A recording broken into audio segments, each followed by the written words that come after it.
Halo, selamat siang. Apa kabar, sahabat tangguh? Kami harap selalu bahagia dan selalu sehat semuanya. Perkenalkan, saya Cakra yang diberi kepercayaan menjadi moderator pada acara webinar Tangguh Award 2023. Salam kenal semuanya. Sebelum acara kita mulai, kita dengarkan sambutan dari Bapak Abdul Muhari PhD selaku Kepala Pusat Data Informasi dan Komunikasi Bencana. Waktu dan tempat dipersilahkan. Assalamualaikum warahmatullahi wabarakatuh. Salam sejahtera untuk kita semua. Salam, Om Swastiastu, Nama Budaya, Salam Kebajikan. Tangguh Award adalah kompetisi kreativitas di bidang kehumasan yang dilaksanakan oleh BNPB setiap tahunnya untuk mendokumentasikan peristiwa-peristiwa, momentum, dan kejadian-kejadian kebencanaan sehingga bisa direpresentasikan dan diceritakan kembali dalam bentuk yang lebih atraktif dan komunikatif. Tangguh Award tahun ini diisi dengan beberapa jenis dan kategori lomba. Salah satunya adalah lomba poster bertemakan Melek Literasi Bencana dengan poster. Bedanya Tangguh Award tahun ini dibanding tahun-tahun sebelumnya, kita akan melaksanakan pengantar menuju kompetisi Tangguh Award tahun ini supaya para peserta Tangguh Award mendapatkan brief atau pengetahuan yang bisa dimanfaatkan untuk memperkuat dan mempertajam karya-karya yang akan dilombakan pada Tangguh Award tahun ini. Juri Tangguh Award di kategori poster tahun ini merupakan praktisi yang sudah sangat berpengalaman di bidangnya, yakni Kendra Paramita.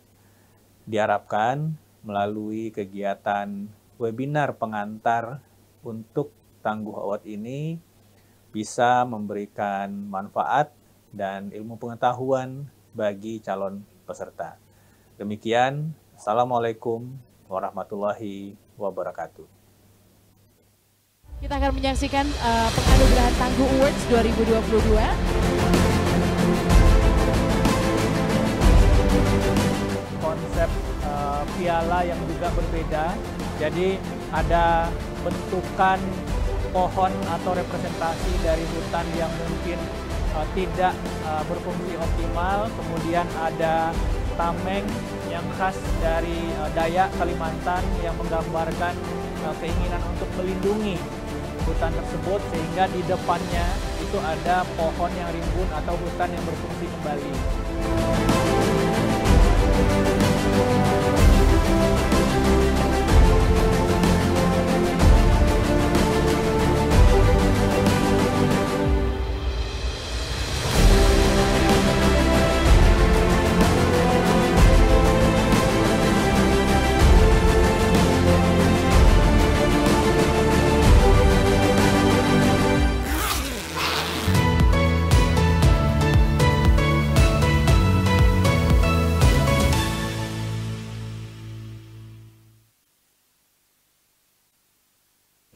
Terima kasih atas sambutan dari Bapak Abdul Muhari. Oke, baiklah. Webinar kategori poster hari ini bertemakan Melek Literasi Bencana lewat media poster. Yang menjadi narasumber adalah Kak Kendra Paramita. Beliau adalah seorang ilustrator ternama asli Indonesia. Karya beliau banyak menghiasi cover Tempo dengan gaya yang asik dan unik. Serta beliau juga adalah juri Tangguh Award tahun lalu dan tahun ini. Oke, langsung aja kita sapa Kak Kendra. Halo, apa kabar Kak Kendra? Salaman dulu dong, biar kita nggak selek. Gimana nih, kan tahun lalu sempat jadi juri juga. Apa aja sih tantangannya menjadi juri Tangguh Award? Boleh disampaikan kepada teman-teman? Ya, terima kasih Mas Cakra. Tantangannya sebenarnya dari dulu ya, itu semuanya bagus-bagus. Ya, jadi kami lumayan inilah, ada debat-debatnya dikit lah gitu ya, gitu. Tapi jadi seru sih, gitu. Jadi seru. Terus yang lucu itu adalah, yang unik ya, pengalaman yang unik itu adalah kita selalu bertemu dengan peserta sebelumnya gitu. Jadi ketemu lagi gitu tahun ini, tahun lalu dia submit, tahun ini wah dia lagi nih. Wah, struggle banget ya struggle banget, dan untuk bisa jadi iya, juara. saya apresiasi banget semangatnya ya untuk terus ikutan gitu ya, meskipun tahun lalu belum menang, dia ikutan lagi tahun ini. Tapi sempat Itu luar ada yang biasa. masuk jadi nominasi ya Mas ya? kalau Bahkan nggak salah. sampai masuk nominasi. Iya betul, Keren betul. banget ya, Luar biasa, struggle effortnya salut saya. Oke, siap.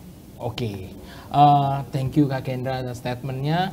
Sebelumnya kami mau menginfokan atau menginformasikan bagi peserta yang akan bertanya bisa memberi tanda raise hand ya, biar nanti dipilih oleh panitia dari panitia Tangguh, sahabat Tangguh. Oke, langsung saja tanpa berlama-lama kami mempersilahkan Kak Kendra Paramita untuk segera melakukan sesi webinar ini. Waktu dan tempat kami persilahkan. Monggo Kak Kendra, sikat. Ya, selamat siang teman-teman semua.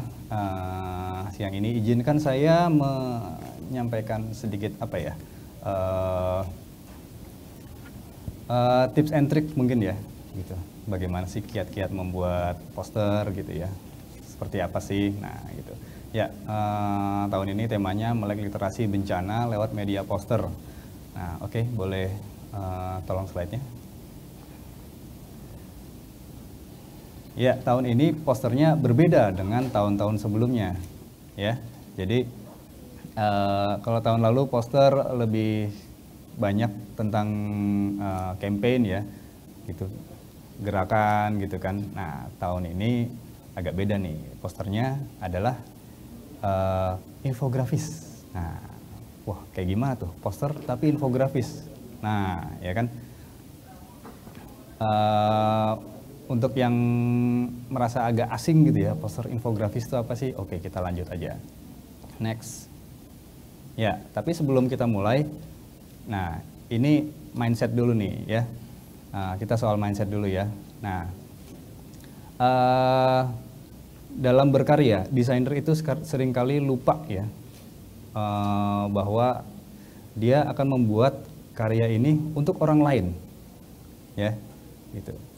Jadi seringkali mereka keasikan desain gitu ya, keasikan gambar gitu loh, sampai mereka lupa bahwa kita bikin ini tuh untuk orang lain gitu, untuk dilihat orang lain, untuk dibaca orang lain, ya, untuk dicerna orang lain.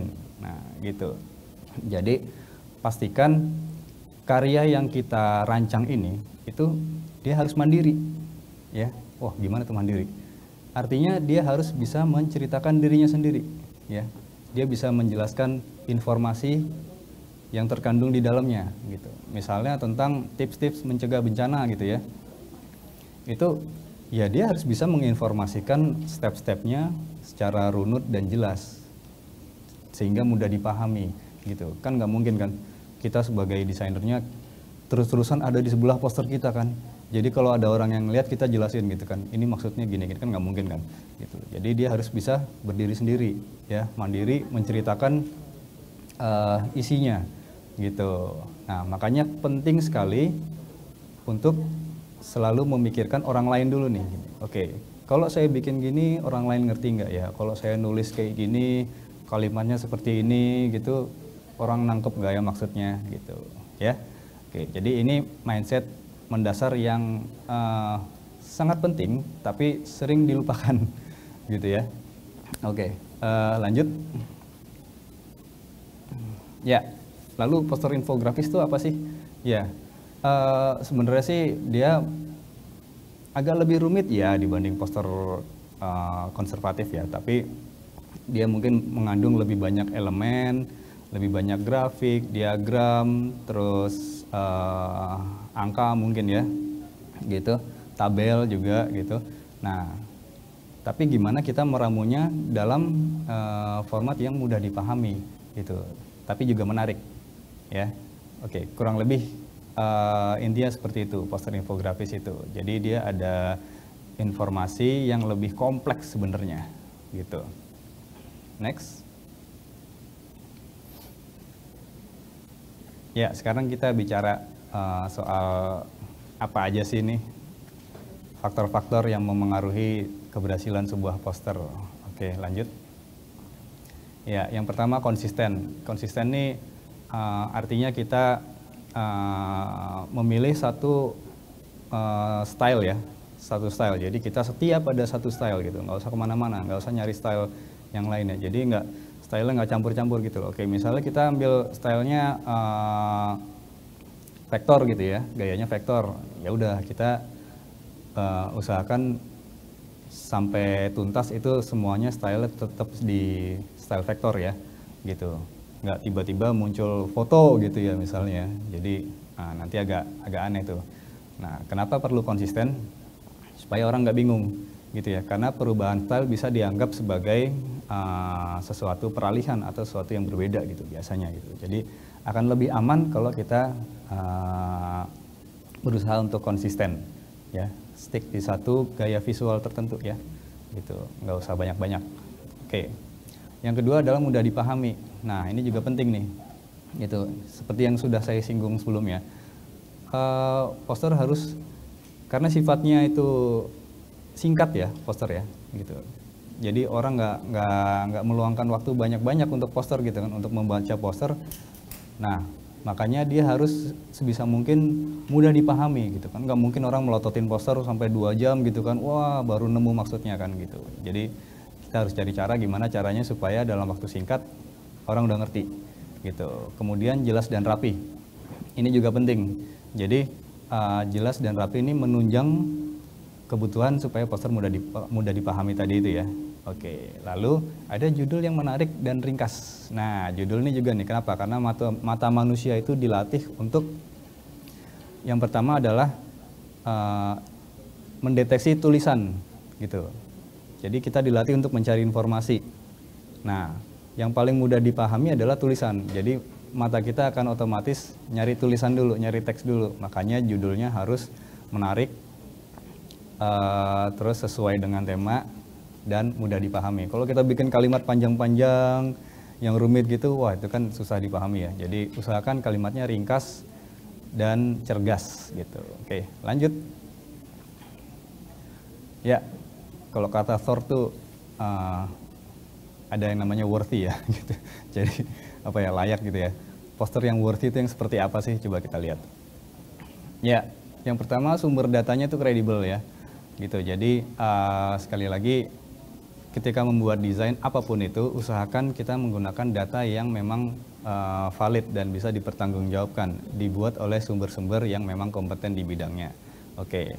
Lalu kontennya itu sesuai dengan target audience kita gitu ya. Ibaratnya kita mau ngobrol nih, kita mau ngomong dengan anak kecil sama kita mau ngomong dengan orang tua, kan berbeda kan bahasanya kan gitu. Anak kecil mungkin harus lebih sederhana gitu kan. Kalau udah orang dewasa mungkin udah bisa yang lebih kompleks gitu ya. Jadi lihat kepada siapa kita berbicara. Oke? Nah, pahami audiensnya itu penting sekali. Lalu tata letak yang baik. Ya, ini juga untuk supaya posternya mudah dipahami ya. Jadi ada struktur gitu. Mana yang mau dibaca duluan itu kita taruh di mungkin paling besar porsinya ya gitu. Sama informasi yang mungkin nggak terlalu penting tapi harus ada gitu. Nah itu mungkin boleh size-nya agak lebih kecil. Jadi kayak gitu-gitu komposisinya tuh diperhatikan. Terus, nah ini juga penting nih, flow membaca ya. Jadi mana duluan yang mau dibaca tadi ya. Terus alurnya, jangan sampai pembaca tersesat ya di dalam poster kita ya.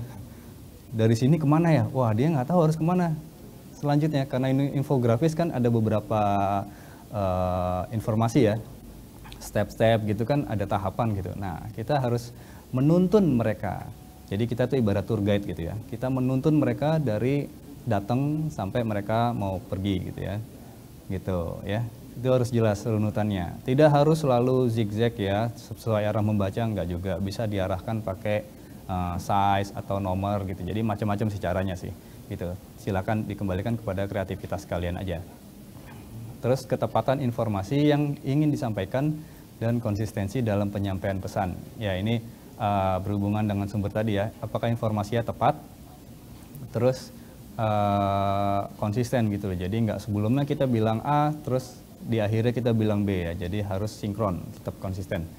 Terus desain visual yang eye catching, ini udah jelas ya. Nah, yang terakhir nih, yang kita juga sering lupa sebagai desainer kadang-kadang. Nah, menghibur ya. Jadi karena kan apa ya? Desain itu kan bagian dari berhubungan dengan entertainment juga ya sebenarnya gitu. Jadi selain informatif, edukatif, jelas dan mudah dipahami, lebih ngena kalau posternya itu menghibur ya gitu. Jadi kita bisa apa ya? Merasa excitement gitu ya. Merasa mungkin ada lucunya juga dikit boleh gitu ya. Atau misalnya posternya tentang bencana, mau yang agak dramatis, yang agak action terus menegangkan gitu boleh juga gitu. Menghibur kan tidak harus selalu yang menyenangkan ya, boleh juga yang agak serem-serem dikit juga nggak apa-apa gitu. Oke, lanjut. Ya, lalu kaitannya poster infografis dalam bencana seperti apa gitu? Bagaimana sebuah poster infografis bisa membantu dalam menanggulangi bencana? Oke, coba kita lihat. Nah, setidaknya pendekatannya ada dua sih sebenarnya kalau dalam hal bencana ya, mitigasi atau pengurangan risiko dan penanganan ya. Dua pendekatan ini bisa diaplikasikan pada poster ya gitu. Jadi kalau yang mitigasi kita bisa membuat tentang langkah-langkah pencegahan gitu ya, misalnya pencegahan banjir gimana sih gitu kan, mengolah sampah sendiri. Terus kalau penanganan gimana, misalnya ada kecelakaan gitu ya, misalnya penanggulangannya seperti apa sih gitu, atau evakuasi itu apa yang harus dilakukan sih. Nah, kurang lebih seperti itu ya. Supaya bisa meningkatkan kesadaran masyarakat juga gitu melalui poster ini gitu. Oke, lanjut.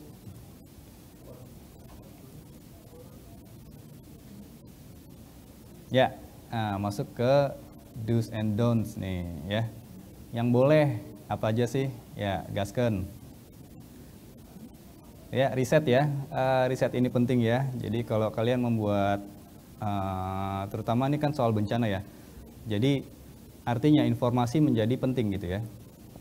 Harus valid gitu loh. Jangan sampai kita menyampaikan informasi tentang menolong orang yang cedera gitu, tapi step-stepnya salah. Wah, itu kan bahaya ya gitu. Jadi usahakan riset sesuai dengan topiknya dan temanya. Oke, lalu validitas sumber. Nah, ini juga penting nih gitu. Jadi kita mau lihat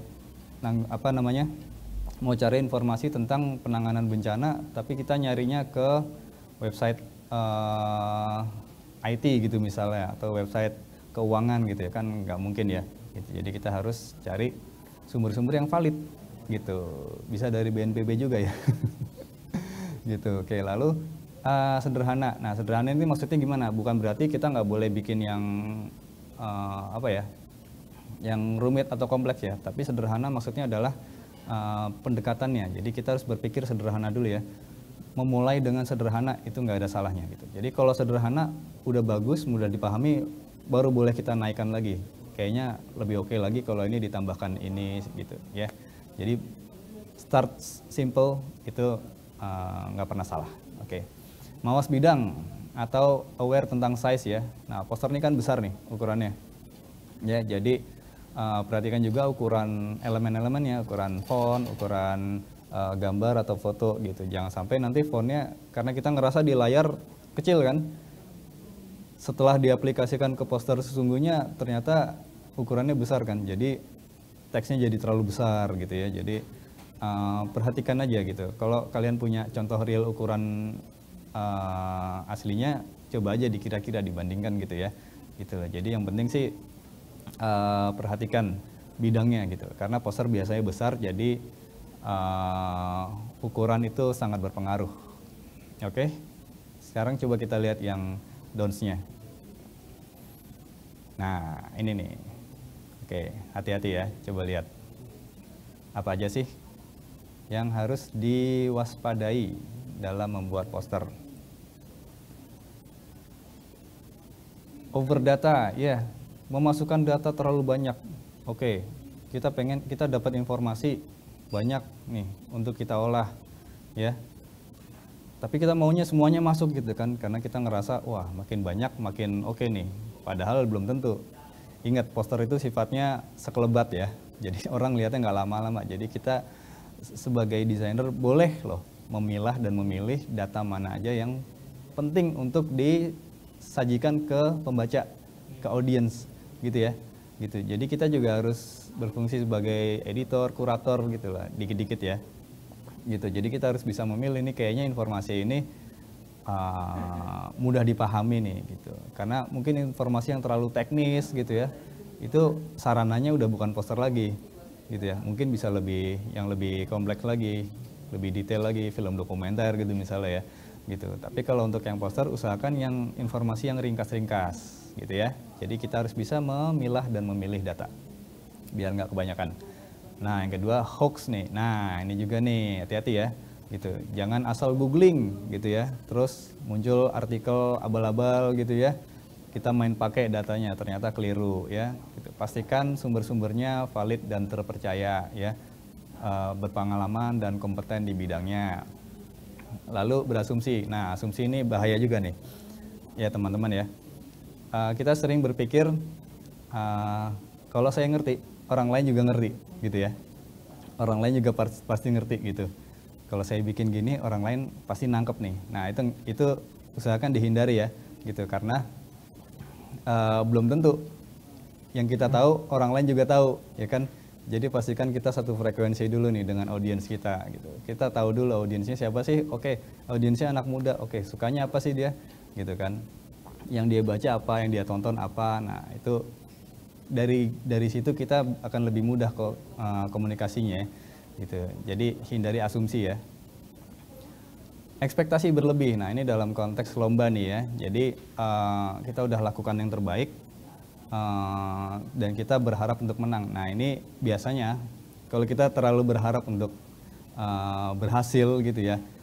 Ketika ngedesain kita malah jadi takut salah.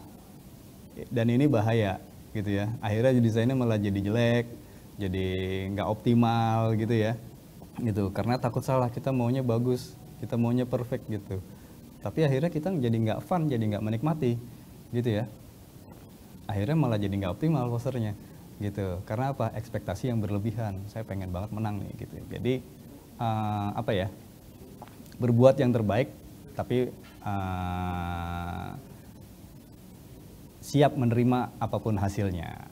Kurang lebih begitu sih. Oke, lanjut.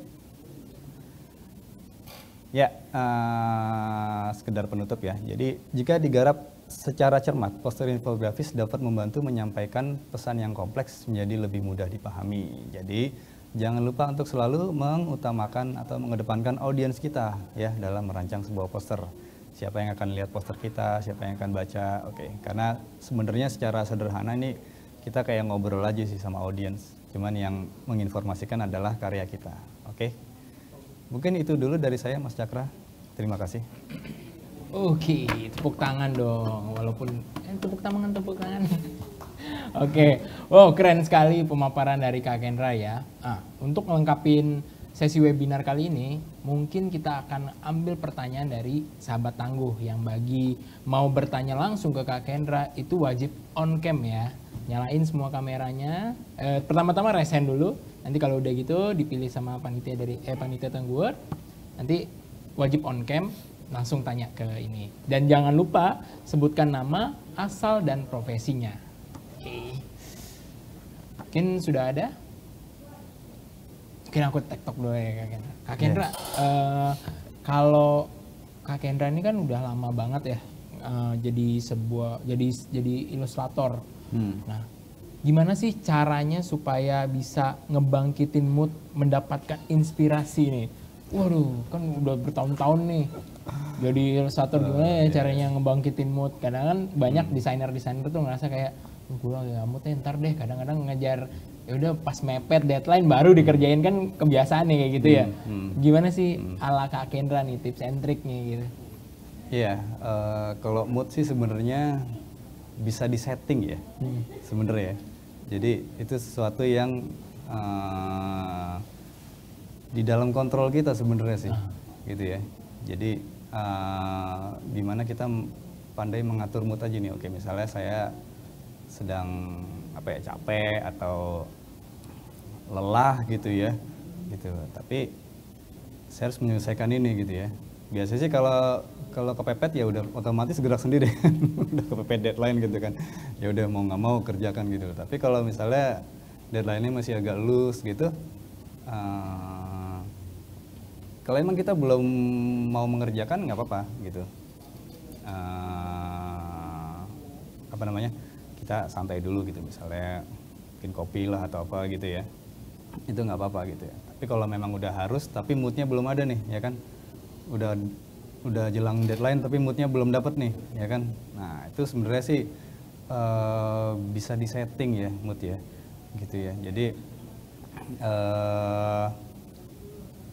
biasanya kan kadang kita merasa art block tuh karena kita nggak tahu apa yang harus kita lakukan kan, gitu. Tapi dengan memahami konteks, memahami brief, oke, kita akan membuat batasan-batasan itu sendiri gitu loh. Oke, saya harus membuat sesuatu yang seperti ini gitu loh. Jadi dengan menjabarkan,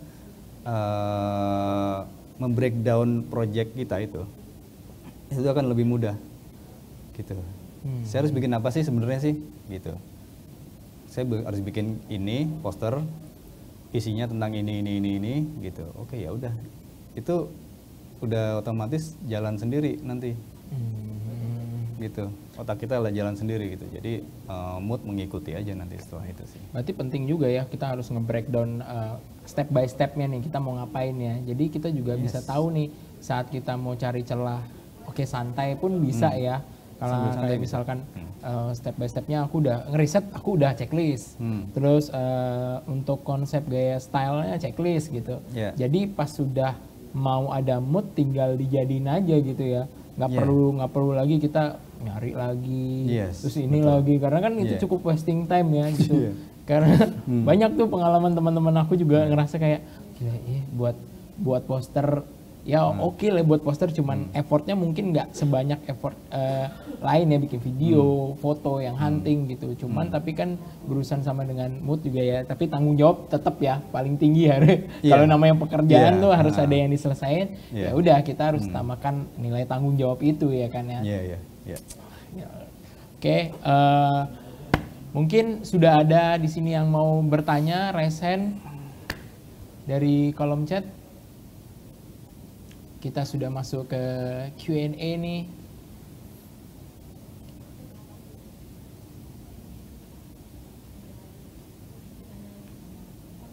Oh ya,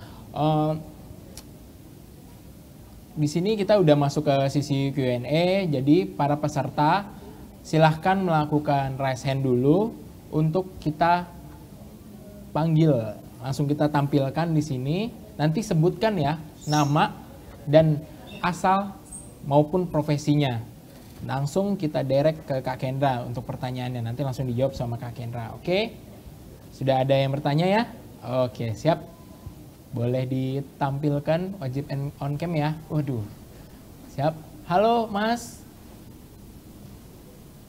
Perkenalkan, saya Cakra. Mas dari mana asalnya? Terus profesinya apa? Namanya dulu. Silahkan.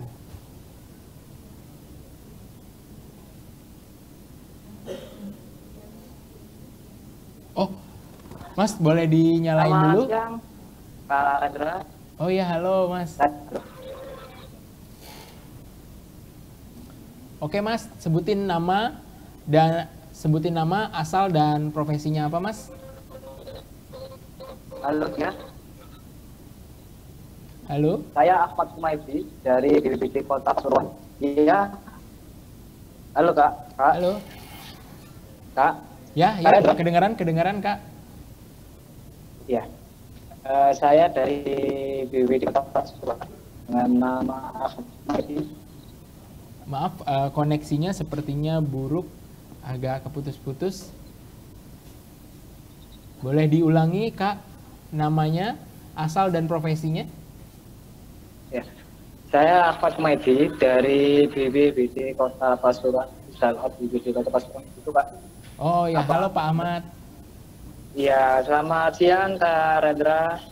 Mohon izin untuk bertanya untuk ini saya kan juga sedikit untuk membantu di teman-teman di Salmot di pembuatan pamflet untuk himbauan.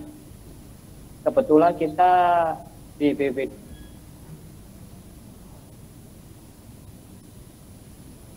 Halo, terputus koneksinya buruk.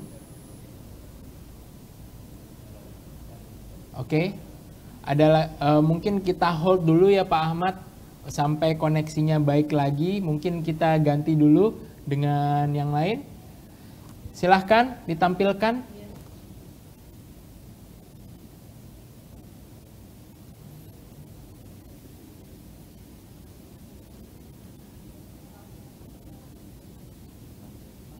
Oke, silahkan ditampilkan bagi yang bertanya, raise hand dulu ya, baru nanti kita wajib on cam, jangan lupa on cam nanti biar kelihatan wajahnya kan, ganteng atau cantiknya gitu, bisa kita tampilkan. Oke, ini dia dari, boleh disebutkan nama, asal dan profesinya Pak? Oh, nama saya Taufik Mas, dari Bali. Oh ya Pak Taufik, dari Bali. Profesinya apa Pak Taufik sebelumnya? Saya sih ini Mas, freelance Mas. Oh freelance ya, oke. Silahkan Mas Taufik bertanya dengan Mas Kendra. Langsung saja saya persilahkan. Oke, Mas Kendra, saya mau nanya Mas. Itu kan tadi ada pembahasan tentang sumber data kredibel tentang sama target ini nih ya, audiensnya ya. Iya. Nah, itu biar kita kena tuh untuk infografis ke audiens itu gimana sih? Kena, maksudnya kena nih gimana nih? Boleh tolong dijelaskan? Ya, maksudnya audiensnya itu target umur berapa, ini berapa yang cocok gitu. Soalnya kan yang saya lihat dari Mas Kendra sendiri, itu gambar-gambar yang dibuat dari Tempo itu kena banget gitu loh, langsung ke masyarakat gitu. Makanya saya pengen tahu gitu loh, Mas. Oh iya, oke. Ya terima kasih Mas Taufik, pertanyaannya bagus sekali. Langsung saya jawab aja ya? Iya, boleh Mas. Oke. Ya, sebenarnya sih tak kenal maka tak sayang ya. Jadi penting banget untuk kita kenal audiens kita, gitu ya. Misalnya kalau target pembaca saya kan kebanyakan kan dewasa gitu ya, dewasa muda gitu kan, sampai senior gitu ya mungkin ya, gitu. Jadi kita mengamati dulu mereka tuh sukanya apa sih, gitu kan? Gitu. Ya kan, sukanya apa sih? Yang mereka tonton apa gitu misalnya ya? Suka nonton streamingnya apa gitu ya? Terus genrenya apa? Buku-buku yang mereka baca apa gitu kan? Gitu. Terus hobinya apa sih? Ya kan? Gitu. Hobinya apa? Sukanya apa? Gitu. Terus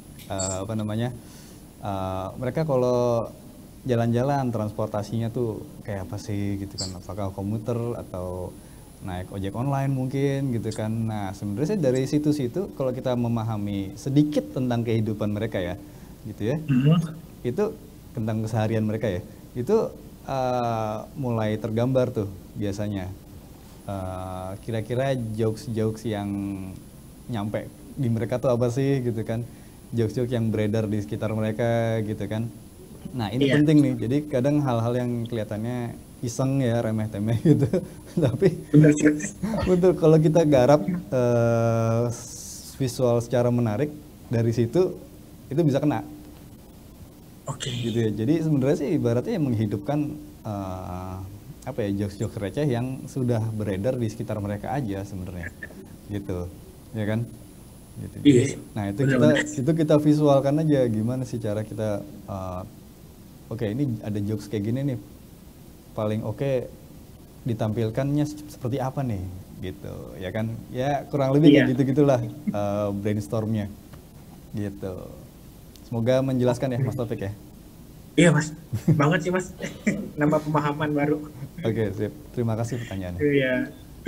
Oke, sudah cukup Mas Taufik dengan pertanyaan? Mungkin ada yang mau tanya lagi? Sudah cukup? Oke. Terima kasih. Terima kasih sebelumnya. Oh ya, saya mau menginfokan jika koneksi di tempat Anda mungkin kurang baik, boleh nanti pertanyaannya dimasukkan di kolom chat ya, biar nanti kita pilih dan langsung dijawab oleh Mas Kendra.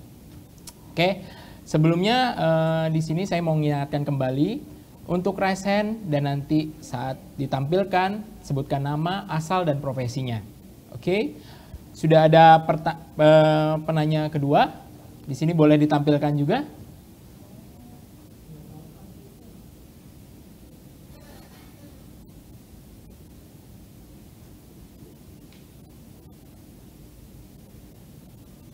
Oke, mungkin masih ada koneksi ya, kendala koneksi. Oke, Mas Kendra tadi menarik banget tuh yang kita harus ngebaca ya gitu. Kira-kira orang ini itu lagi suka ngejokes apa ya? Berarti Mas Kendra tuh di karya-karya Mas Kendra sering ngelakuin hal itu ya, ngeriset hal itu ya. Kayak dulu kan aku paling inget tuh Mas Kendra. Kenal Mas Kendra inget tuh posternya Bapak dulu ya yang panjang gitu, yang Pinocchio itu tuh sangat-sangat viral banget gitu tuh. Bener-bener lucu banget itu. Memang Mas Kendra ngerisetnya sampai sebegitunya ya? Apa ya? Ya sebenarnya sih itu kan hanya kita menggunakan idiom-idiom yang sudah hidup di masyarakat gitu kan. Gitu. Jadi karena sudah apa ya? Sudah umum buat mereka ya, mereka udah tahu gitu ya tentang jokes-jokes itu, jadi lebih mudah kena gitu. Jadi mereka jadi merasa relate kan. Iya, bener Gitu. banget. Karena kalau udah relate, mereka tuh lebih deket ya sama si visual. Padahal kalau dari visual Mas Kendra tuh nggak ada kata-kata, cuma hanya visual aja, gambar gitu. Karena kan biasanya kalau poster kan pasti selalu ada judul gitu ya. Ini cuman kayak gambar aja udah mewakili semua gitu. Sambil kita ngelihat, wah, kayak sih poster kocak banget gitu. Bahkan sampai di repost banyak ya Mas ya. Wah, itu keren banget sih. Oke, saya lanjut. Sudah ada untuk penanya berikutnya. Oke, ada chat dari Agus Wahyudi. Oke, dari Mas Agus Wahyudi, boleh kita tampilkan pertanyaannya apa?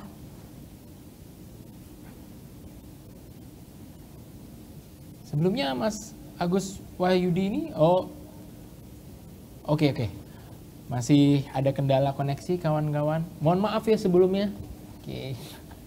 Biasa Mas Kendra, itu saya harus running terus kita. Karena satu Indonesia. Oh iya, karena satu Indonesia. Karena rame banget nih yang ngikutin Tangguh Award webinar ini. Jadi koneksinya banyak yang down ya kita. Yang saya senang dari Tangguh kita Awards. Kita mirip-mirip pemilu. selalu antusias. Iya, antusias banget Mas. Gitu. Mas Kendra berarti udah berapa tahun keberapa Mas kita ini? Tahun ketiga ya. Mas Kendra ini juri langganan Tangguh Award. Udah nongol ya? Oke, sudah nongol. Aku langsung sebutkan aja ya teman-teman di sini. Assalamualaikum, atas nama Agus Wahyudi dari Probolinggo. Ingin bertanya bagaimana cara memilah data yang banyak untuk dibuat infografis dan seperti apa cara menentukan model yang sesuai dengan data yang ingin kita sampaikan. Oke, Mas Kendra, begitu pertanyaannya. Silahkan, Mas Kendra dijawab. Oke, ya. Terima kasih Mas Agus dari Probolinggo. Cara memilah data ya. Jadi sebelumnya kita harus tahu dulu nih tentang poster ya, gitu. Kalau untuk ditampilkan di poster, berarti nggak semuanya ya bisa masuk ya, gitu. Jadi kita harus memilih data yang memang mudah untuk disampaikan, gitu ya. Jadi kita harus tahu juga nih, gitu. Kira-kira kalau sebuah data ini rumit nggak ya, gitu. Jadi kita kadang harus keluar dari diri kita sendiri, jadi orang lain ya, gitu. Kita mengibaratkan diri jadi orang lain. Kalau saya nemu informasi kayak gini di poster, kira-kira saya bakal ngerti nggak, gitu. Kalau penjelasannya banyak, terus rinci, teknis gitu ya mungkin perlu format lain, video mungkin ya, gitu. Tapi kalau kira-kira oke, ini ringkas nih informasinya nih, gitu. Hanya 3 sampai 5 step udah bisa dijelaskan, ya nggak apa-apa, itu masih ideal untuk poster ya, gitu. Jadi kita harus bisa membayangkan dulu nih, kira-kira kalau orang lihat informasi ini di poster gitu, ngerti nggak? Atau orang bakal bosan nggak bacanya gitu kan? Nggak selesai-selesai gitu misalnya tahapannya, ya itu mendingan cari format lain di luar poster gitu ya. Jadi kita harus cari data yang sifatnya singkat ya, ringkas gitu dan mudah dipahami gitu. Terus yang kedua apa tadi? Memilah data dong. Memilah data tadi udah ya? Udah. Dan seperti apa? Menentukan model, ya.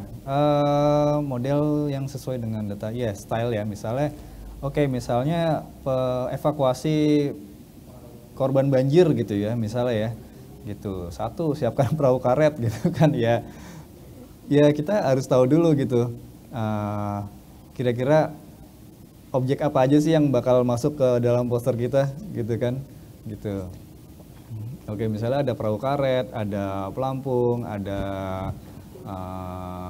kotak P3K gitu. Nah, kita bisa cari style visual yang kira-kira cocok untuk item-item tadi itu, gitu ya. Kalau perlu ada gambar orangnya, Sebenarnya sih kalau style sih agak bebas ya model. Yang penting kita lihat dulu kita sanggup nggak ngerjainnya, gitu. Paling enak sih emang sesuai style yang kita sudah kuasai ya, gitu. Dengan model visual yang sudah kita kuasai, gitu. Jadi kita nggak perlu nyari-nyari style orang lain lagi atau style yang kita belum kuasai, gitu ya. Tapi yang penting stylenya apapun boleh. Yang penting orang lain ngerti, gitu ya. Yang penting orang lain tahu itu gambar perahu karet, gitu ya. Jangan sampai perahu karet dikira donat nanti ya, gitu. Jadi perahu karet ya kita gambarkan perahu karet ya sesuai style kita, tapi kita bikin orang percaya bahwa itu perahu karet. Semoga membantu. Selanjutnya. Terima kasih Kak Kendra atas jawabannya. Semoga Pak Agus Wahyudi memahami dan bisa diimplementasikan ke poster ataupun karya-karya beliau. Next ada chat dari Kak Astrid. Silahkan kita tampilkan di sini. Saya bacakan ya. Halo, saya Astrid Kak, ingin bertanya. Untuk penggunaan warna dalam infografis atau poster, apa itu pengaruh dalam penyampaian pesan agar terlihat eye-catching? Terima kasih. Monggo Kak Kendra. Ya, terima kasih Astrid untuk pertanyaannya. Ya, langsung aja kalau untuk warna. Sebenarnya warna itu berpengaruh ya, tapi apakah itu faktor utama? Enggak juga ya. Ada faktor lain yang lebih penting yaitu kontras. Ya, kontras artinya gelap terangnya itu perbedaannya mencolok gitu ya. Kalau kita sandingkan warna merah dengan warna biru, tapi gelap terangnya sama, dia nggak akan mudah terlihat gitu, meskipun warnanya berbeda ya. Gitu. Jadi perbedaan warna itu harus dibantu dengan kontras ya. Misalnya latar belakangnya gelap, nggak mungkin kita pakai teks yang warnanya juga gelap kan. Misalnya latarnya gelap nih ya, awan kelabu gitu, awan kelam gitu ya.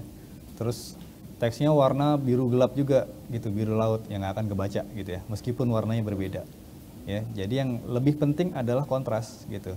Latar belakang gelap ya kita cari teks yang warnanya terang. Ya, dekat-dekat ke putih gitu misalnya ya, gitu. Tapi ini panduan aja ya, gitu. Karena apa? Dalam poster keterbacaan itu penting ya, gitu. Jadi terutama teks itu harus bisa dibaca, makanya kontras menjadi penting, gitu. Warna harus dibantu kontras, gitu. Kalau warna tidak ada kontrasnya, ya pembaca nggak akan bisa lihat perbedaannya. Gitu ya. Begitu juga dengan gambar gitu ya. Jadi kita harus bisa membedakan mana background, mana foreground, gambar utama, tulisan, segala macam. Saya kasih tips singkat nih ya. Paling gampang untuk membuat desain kalian itu sudah oke atau belum ya. Itu kalian bisa ganti modenya menjadi grayscale atau hitam putih ya. Gitu. Nanti di situ kelihatan gitu. Gelap terangnya ya, mana yang sudah kontras dan jelas, mana yang masih perlu di-adjust lagi kontrasnya ya, gitu. Nanti kalian baru boleh balik lagi ke mode warna. Ini perlu penyesuaian nih gitu ya.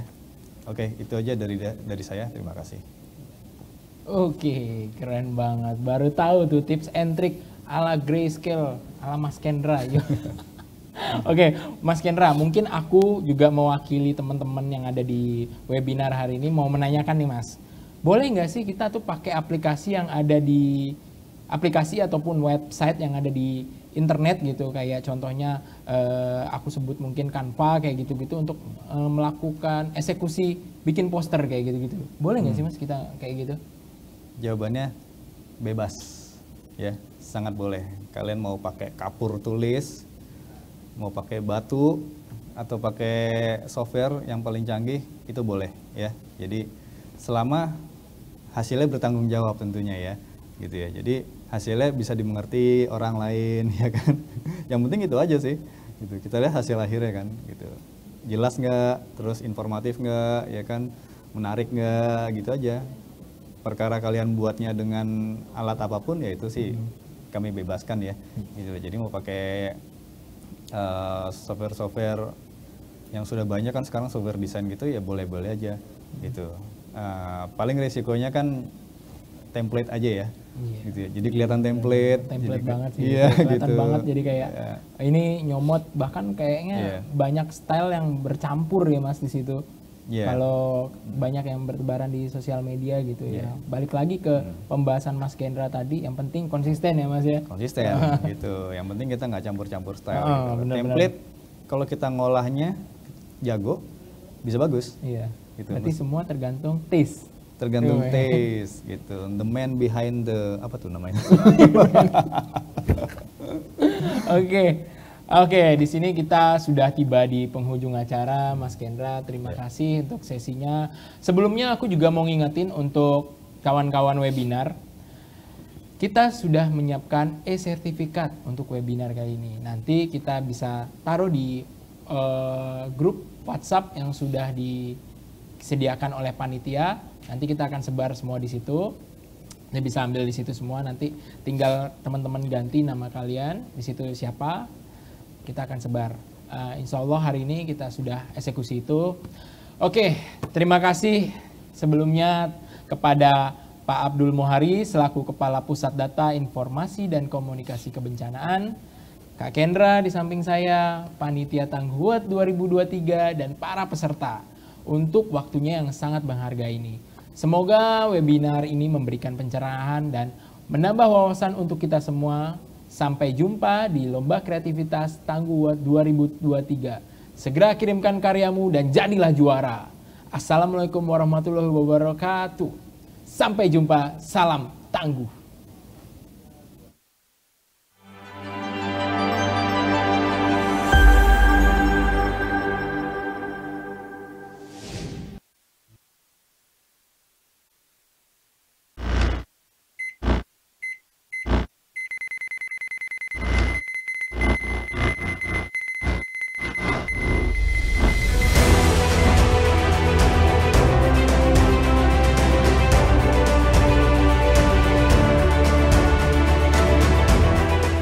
Tapi saya nggak diliatin, apa nggak diketahu gitu. Agak sedikit harus memilah-milah sistem penilaiannya seperti apa.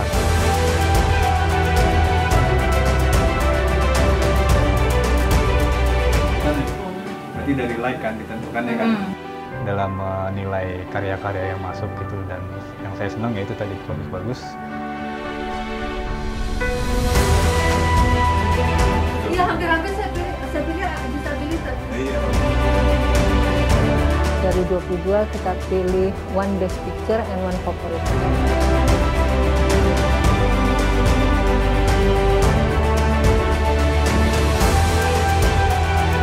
Sebenarnya tidak terlalu sesuai dengan topik, tapi maknanya bagus. Bingung nentuin sih, saling jagoin jagoannya masing-masing dari peserta.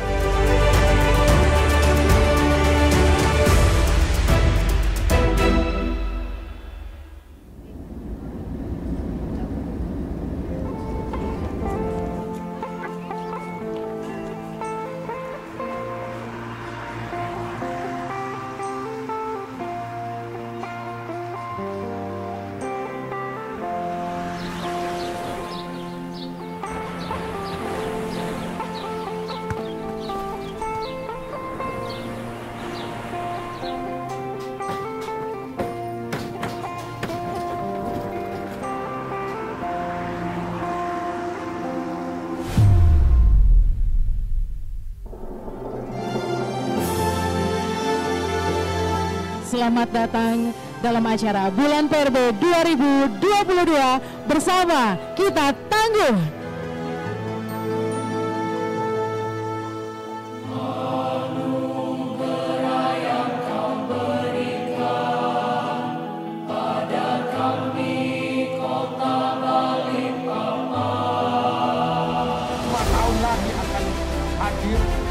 Pohon-pohon baru yang ditanam hari ini.